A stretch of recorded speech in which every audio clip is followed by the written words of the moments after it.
आज हम स्टार्ट करते हैं टैली का नेक्स्ट वीडियो, अर्थात तीसरा वीडियो। लास्ट टाइम हम एक्सपेंसेस का जो हमने कंप्लीट किया था, फर्स्ट डायरेक्ट एक्सपेंसेस, और अब हम पढ़ेंगे इनडायरेक्ट। देखो यहाँ पे डायरेक्ट एक्सपेंसेस हमने ये कंप्लीट कर लिया था, ठीक है। अब हम चलते हैं नेक्स्ट, इनडायरेक्ट एक्सपेंसेस, अप्रत्यक्ष व्यय। ये वो एक्सपेंसेस होते हैं जिनका संबंध प्रोडक्ट के परचेज या उसके निर्माण से न होकर प्रोडक्ट के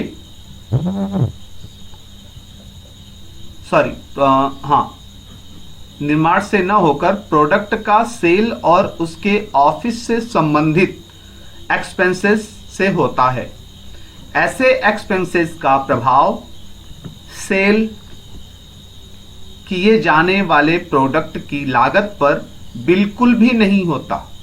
ये ट्रेड की प्रॉफिट को कम कर देते हैं। इसके अंतर्गत आने वाले एक्सपेंसेस हैं, दिया है एडवर्टाइजमेंट, विज्ञापन, प्रचार। दूसरा है सेल्स पर गाड़ी भाड़ा।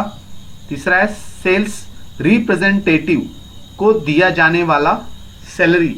सेल्स रिप्रेजेंटेटिव जैसे एमआर होते हैं, मेडिकल रिप्रेजेंटेटिव, ठीक है, वैसा ये भी होते हैं सेल्स रिप्रेजेंटेटिव। उन्हें दिया जाने वाला कमीशन।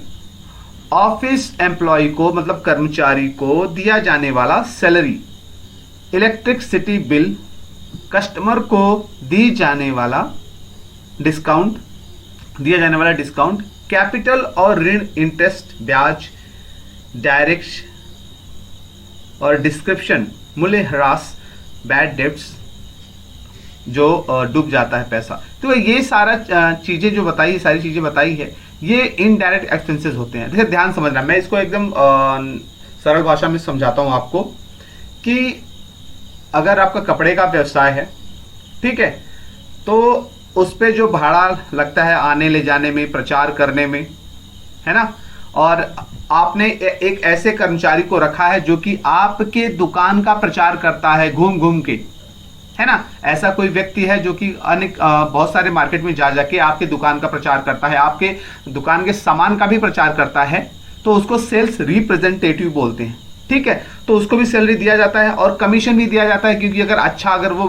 बेचेगा घूम घूम के तो उसको इंसेंटिव, मतलब कमीशन भी मिलेगा।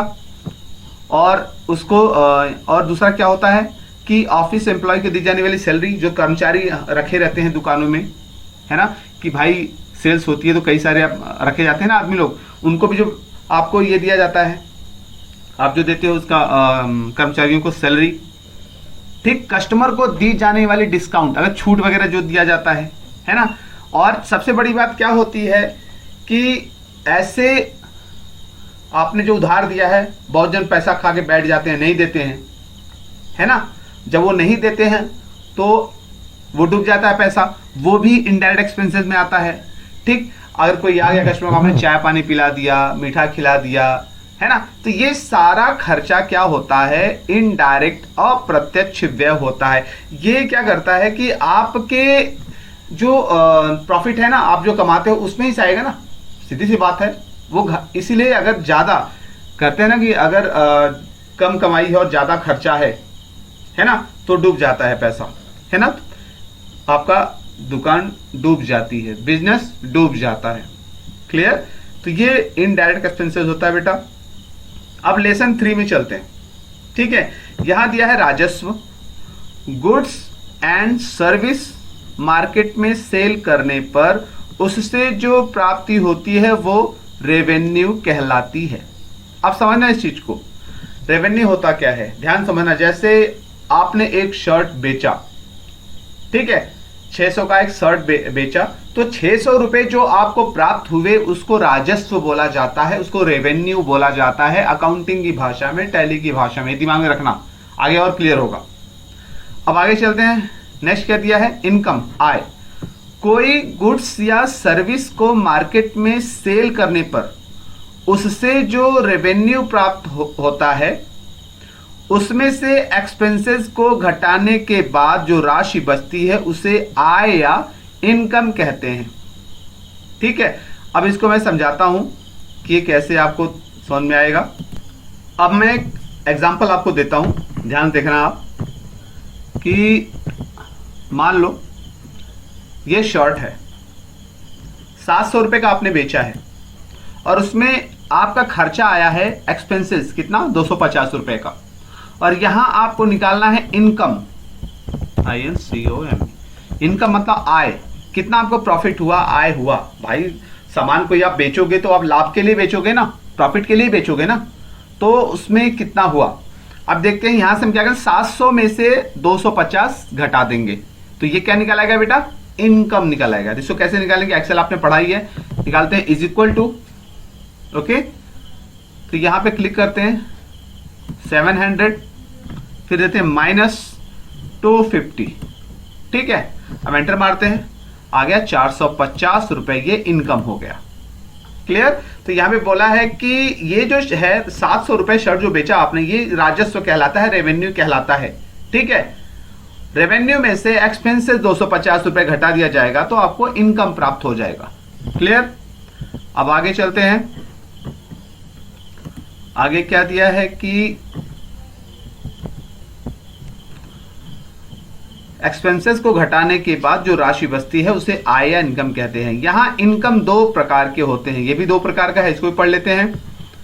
पहला क्या दिया है, डायरेक्ट इनकम। देखो याद रखना, एक्सपेंसेस भी दो प्रकार का होता है, ठीक है, एसेट भी दो प्रकार का होता है, और यहां पे इनकम भी दो प्रकार का बोला है, तो ध्यान में रखना, ये भी डायरेक्ट इनकम और इनडायरेक्ट इनकम होता है। तो प्रत्यक्ष आय क्या होता है, ये वो इनकम होते हैं जो हमें बिजनेस से मिलते हैं या मिलती है। ठीक है, मान लीजिए हमारी 500 रुपए, सॉरी, सोप की इंडस्ट्री, सोप मतलब साबुन, SOAP लिखा है ये, ठीक है, सोप इंडस्ट्री है, सोप की फैक्ट्री हमारी है, तो इससे प्राप्त होने वाली इनकम डायरेक्ट इनकम होगी। ध्यान देना।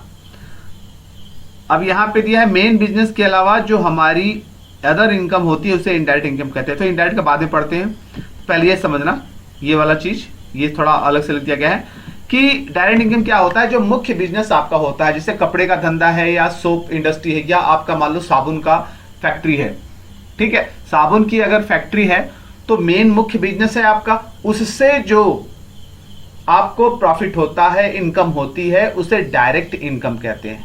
ठीक है, और ये इसको बाद में एक्सप्लेन करता हूं मैं, नीचे पढ़ लेते हैं। पहले नीचे दिया है बेटा कि इनडायरेक्ट इनकम जो दूसरे प्रकार का इनकम है, अप्रत्यक्ष आय, मेन बिजनेस के अलावा जो हमारी अदर इनकम होती है, दूसरी इनकम होती है, आय होती है, उसे इनडायरेक्ट इनकम कहते हैं। एग्जांपल दिया है, हमारी सोप इंडस्ट्री है, साबुन की फैक्ट्री है, उसके अलावा हमने कुछ गोदाम रेंट पर दिया है, मतलब भाड़े पर दिया है, तो उनका जो किराया आता है वो इनडायरेक्ट इनकम है। या हमने कुछ रुपया मार्केट में, देखो यहां पे दिया है कि सोप इंडस्ट्री तो है, हमारी फैक्ट्री है साबुन की, साबुन बनाते हैं हम, उससे जो धंधा पैसा मिलता है वो तो मुख्य है ही हमारा, लेकिन यहां पे जो दिया है कि और भी मेरा कुछ गोदाम है, उनको मैंने, मतलब रूम है समझ लो, कि उसका मार्केट में हमने क्या किया, भाड़े पे दे रखा है, तो भाड़े पे दे दिया है, रेंट पे दे दिया है, तो उससे जो इनकम होती है वो अलग प्रकार की इनकम, मतलब मुख्य इनकम नहीं है, दूसरे तरह से हम कमा लेते हैं, एक अलग तरह से। ठीक है, और यहाँ पे दिया है कि हमने कुछ रुपया मार्केट में उधार दिया है, तो उनका जो इंटरेस्ट ब्याज प्राप्त होगा वो हमारी इनडायरेक्ट इनकम होगी।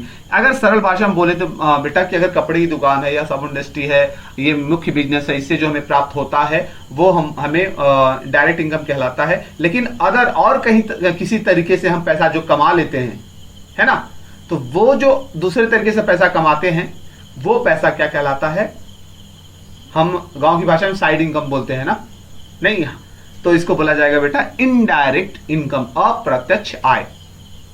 नेक्स्ट चलते हैं, छूट बट्टा या डिस्काउंट। ट्रेडर द्वारा अपने कस्टमर को दी जाने वाली रियायत डिस्काउंट कहलाती है। जाते हो ना कहीं कपड़ा खरीदने के लिए, भाई कुछ छूट मिल जाए तो अच्छा है कि नहीं, तो वही डिस्काउंट। कोई भी कपड़ा वाला है, कोई भी धंधा वाला आपको डिस्काउंट देगा या हम देंगे किसी को डिस्काउंट, तो वो डिस्काउंट या छूट या बट्टा कहलाता है। ये भी दो प्रकार का होता है।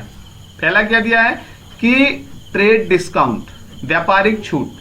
ट्रेडर गुड्स सेल करते समय कस्टमर को गुड्स के मूल्य यानी कॉस्ट में से कुछ कमी या बिल की राशि में जो कमी करता है वह ट्रेड डिस्काउंट कहलाता है।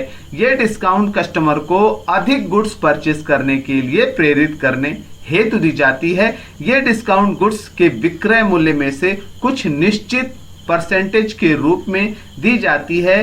इस डिस्काउंट को बिल में ही कम कर दिया जाता है। देखो सही बात है ये, तो ये बिल में ही कम कर दिया जाता है। जैसे आप बोलते हो इतना 4000 का सामान हुआ, तो आप बोलते हो कुछ डिस्काउंट है, तो वो बिल में कम कर देगा, हाँ इतना आपको हो गया। तो मान लो आप 4000 घर से लेके जा रहे हो और आप जब खरीदते हो तो 4000 का बिल बनता है, लेकिन आप पूछते हो भाई कुछ डिस्काउंट मिलेगा, छूट मिलेगा, तो क्या करता है कि 500 रुपये आपको छूट मान लो दे दिया, तो वो क्या आपको प्रेरित करता है कि आप और कुछ खरीद सकते हो, क्योंकि आपको डिस्काउंट मिला है, पैसा बचा है तो आप कुछ ले सकते हो। तो वही चीज है इसको, इसको ट्रेड डिस्काउंट कहते हैं, बिल में ही कम हो जाता है। नेक्स्ट जो दूसरा दिया है कैश डिस्काउंट, नगद बट्टा। व्यापारिक चलन के अनुसार सभी कस्टमर को एक निश्चित समय में भुगतान करने की सुविधा प्रदान की जाती है। आगे देखते हैं क्या लिखा है कि अगर कस्टमर निश्चित समय के पहले ही भुगतान कर दे तो उसे कुछ डिस्काउंट दे दिया जाता है, जिसे कैश डिस्काउंट कहा जाता है। कैश डिस्काउंट के लालच में कस्टमर शीघ्र भुगतान करने को प्रोत्साहित होता है। यह डिस्काउंट परसेंटेज के रूप में दिया जाता है, जैसे 10% आपको लेस कर दे, 30% कम कर दे, है ना, ऐसे होता है। तो ये कैश डिस्काउंट होता है। जैसे हम कपड़े खरीदने के लिए गए या कुछ सामान हमने खरीदा, क्योंकि हम भी बिजनेस करते हैं, तो होलसेल से हमने खरीदा, तो उसने बोला कि भाई देखो अगर आप महीने के अंदर या इतने दिनों के अंदर आप पैसा अगर चुकता कर देते हो तो आपको 1000 रुपये, 500 रुपये या 2000 रुपये आपको डिस्काउंट छूट मिल जाएगा। तो वो आपको प्रेरित करता है, वो आपको क्या करता है बेटा, प्रेरित करता है कि आप समय से पहले अगर दे देते हो तो आपको डिस्काउंट मिलेगा। क्लियर। अब आगे देखते हैं क्या दिया है कि बैड डेब्ट्स, डूबत ऋण। ट्रेडर को उधार सेल किए गए गुड्स की पूरी रकम देनदारों मतलब डेप्टर से प्राप्त हो जाए आवश्यक नहीं है, इसलिए इस उधार की रकम में से जो वसूल नहीं होता है या नहीं हो पाता है उसे ट्रेडर का बैड डेब्ट्स बोला जाता है। एग्जांपल दिया है, ट्रेडर सोहन से 600 रुपए लेने थे, लेकिन सोहन के दिवालिया हो जाने के बाद उसकी संपत्ति से 400 रुपए ही वसूल हो पाए। ऐसे परिस्थिति में 200 रुपए बैड डेब्ट्स होगा, ये व्यापार में हानि होती है। देखो अब गांव की भाषा में बात करें तो हमने किसी को उधार दिया और उसने क्या किया, 4000 को उधार दिया, उसने 1500 दिया और सब पैसा खा के बैठ गया, मतलब दिया ही नहीं उसने, बहुत तगादा किया, बहुत गया, हम लोग नहीं दिया उसने। ठीक, अगर वो नहीं दिया तो हमारा पैसा डूब गया ना। ठीक है, तो उसको हम क्या लिखेंगे, हिसाब किताब में क्या लिखते हैं, अकाउंटिंग की भाषा में क्या लिखते हैं, उसको लिखते हैं बेटा बैड डेब्ट्स, मीन्स डूबत ऋण। क्लियर। नेक्स्ट चलते हैं, लेन देन, ट्रांजैक्शन। व्यापार में गुड्स संबंधित सेल परचेज और वस्तुओं का पारस्परिक आदान प्रदान होता है। ऐसे सभी ट्रांजैक्शन मुद्रा में होते हैं या मुद्रा द्वारा मापे जा सकते हैं। मुद्रा का भुगतान तुरंत या भविष्य में हो सकता है। व्यापार द्वारा किए जाने वाले सभी आदान प्रदान ट्रांजैक्शन कहलाता है और तब वह कैश ट्रांजैक्शन कहलाता है। और जब पेमेंट भुगतान भविष्य में किया जाता है तो इसे क्रेडिट ट्रांजैक्शन कहा जाता है। देखो यहां पे दिया है कि लेन देन, दो प्रकार से लेन देन होता है। खरीदारी जो होती है दो प्रकार से होती है। कैसे, एक तो उधार, एक तो नगद, है ना। जो उधार होती है उसे क्रेडिट ट्रांजैक्शन बोलते हैं, ठीक है, और जो नगद होती है उसे कैश ट्रांजैक्शन बोलते हैं। क्लियर, ये तो सिंपल सी भाषा है। आगे चलते हैं। अब दिया है वाउचर अर्थात प्रमाणक। व्यापार संबंधी सभी व्यवहारों या ट्रांजैक्शन के प्रमाणों के लिए जो डॉक्यूमेंट दिए जाते हैं उसे वाउचर कहते हैं।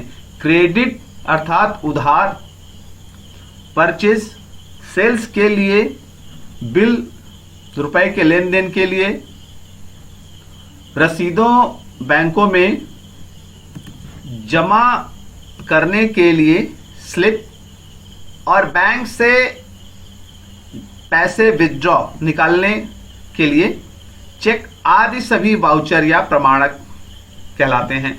इनका जरूरत पड़ने पर प्रमाण प्रस्तुत करने के लिए किया जाता है। तो सिंपल सी भाषा है, जैसे आप लेन देन लेते हो, है ना, आप किसी से पैसा उसा निकालते हो, देते हो, लेते हो, तो लिखित कुछ होता है ना उसका प्रमाण, उसी को प्रमाणक करते हैं या वाउचर कहते हैं। जैसे आप बैंक में जाते हो पैसे निकालने के लिए, तो आपको विथड्रॉल फॉर्म भरना पड़ता है, लाल कलर का जो फॉर्म आप लोग बैंक में भरते हो, वो उसको बोलते हैं बेटा वाउचर बोलते हैं, ठीक। और जब पैसा जमा करना होता है तो भी आप स्लिप एक भरते हो, उसे भी वाउचर कहते हैं। यानी याद रखना कि जो भी लेन देन आप कैश का लेन देन करते हो और उसके बदले में जो उसका रिकॉर्ड रखने के लिए जो स्लिप बनाई जाती है, पेपर में जो लिखा जाता है या आप भरते हो या किसी से लेते हो, तो वो सारी चीजें वाउचर कहलाती हैं, प्रमाणक कहलाती हैं। क्लियर। अब यहां पे 3 लेसन बेटा खत्म हो गया, ठीक है। 3 लेसन क्या हो गया, खत्म हो गया। थोड़ा सा इसको भी पढ़ देता हूं मैं। ये चौथा लेसन है, मीनिंग ऑफ अकाउंट, खातों से आशय। किसी व्यक्ति विशेष, वस्तु, संपत्ति, प्रॉफिट या इनकम, लॉस या एक्सपेंसेस आदि से संबंधित व्यवहारों का संक्षिप्त रिकॉर्ड हिसाब किताब के बुक्स में जिस शीर्षक में रखा जाता है, यह तारीख के क्रम में और नियमानुसार होता है, ठीक है। एक मैं एकदम आसानी से भाषा समझाता हूं। जैसे आपके पास किसी का लेन देन होता है, आपका बिजनेस है, तो आप उधारी बारी लिखते हो, नगद कुछ लिखते हो, तो वो लिखने का एक ढंग होता है जो सरकार द्वारा प्रमाणित होता है, अकाउंटिंग की भाषा होती है।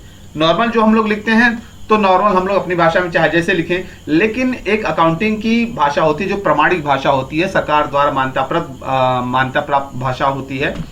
वो उसमें कैसे लिखा जाता है, तो उसमें कैसे लिखा जाता है, मान लो आशा ट्रेडर्स से संबंधित सारे अकाउंट्स हैं, आशा ट्रेडर्स लिखा है, वहां पे डेट है, देखो पर्टिकुलर्स, अमाउंट, क्या क्या चीज कैसे क्या खरीदा बेचा गया, फिर डेट, पर्टिकुलर अमाउंट, ठीक है। ऐसा होता है। इसमें ज्यादा परेशान मत होना, आगे और क्लियर हो जाएगा।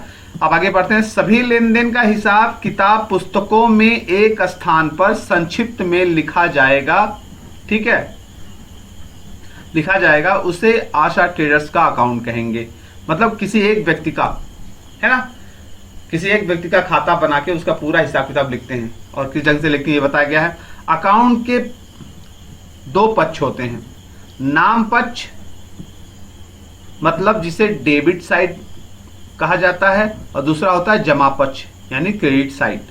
डेबिट साइड लेफ्ट की तरफ होता है और क्रेडिट साइड राइट की तरफ। जैसे ये इधर देखो डेबिट लिखा है ना, डेबिट, ये डेबिट और ये credit side. Clear. Debit side left की तरफ होता है और क्रेडिट साइड राइट की तरफ होता है। टैली में अकाउंट को ही लेजर कहा जाता है, ठीक है। लेजर मतलब खाता।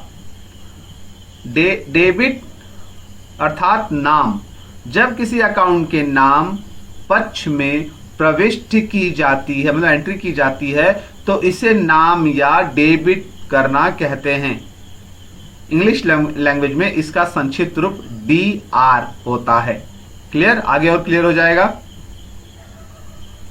क्रेडिट अर्थात जमा, जब किसी अकाउंट के जमा पक्ष में एंट्री अर्थात प्रविष्टि की जाती है तो इसे जमा या क्रेडिट करना कहते हैं।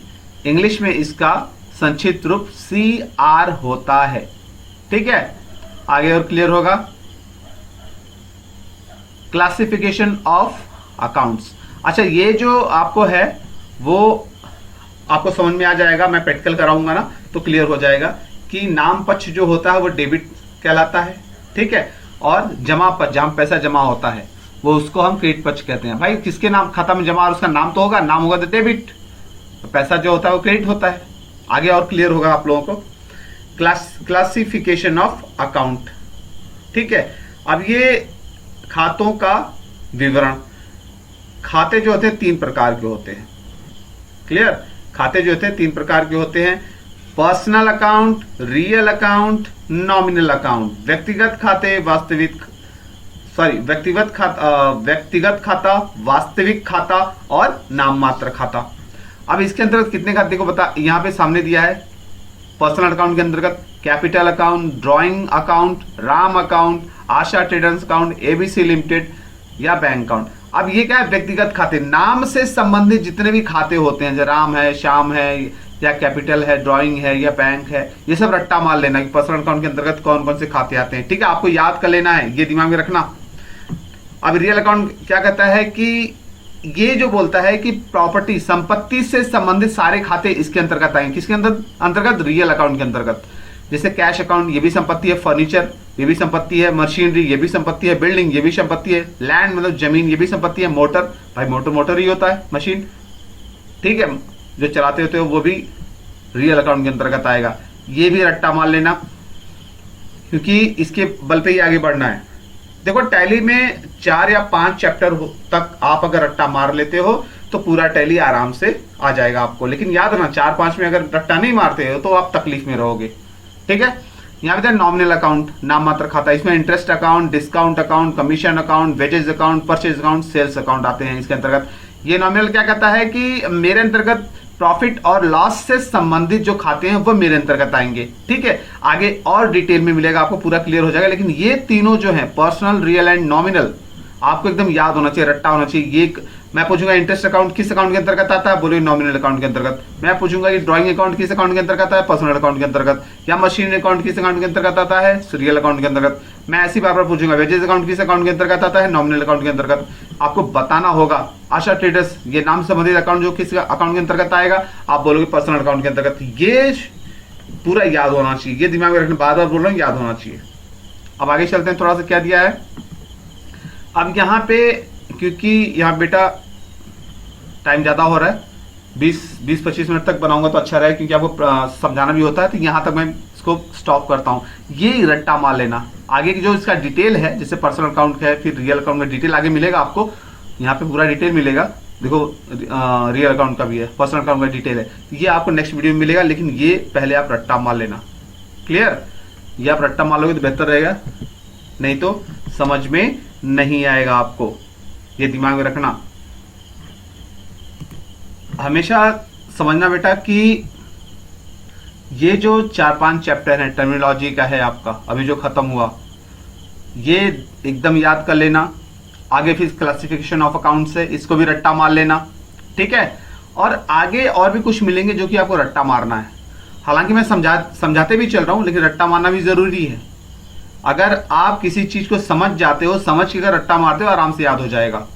ठीक है, तो यहीं पे चलो स्टॉप करते हैं। यहाँ ये याद रखना, मैं पूछूंगा आप लोगों से। ठीक है, चलो।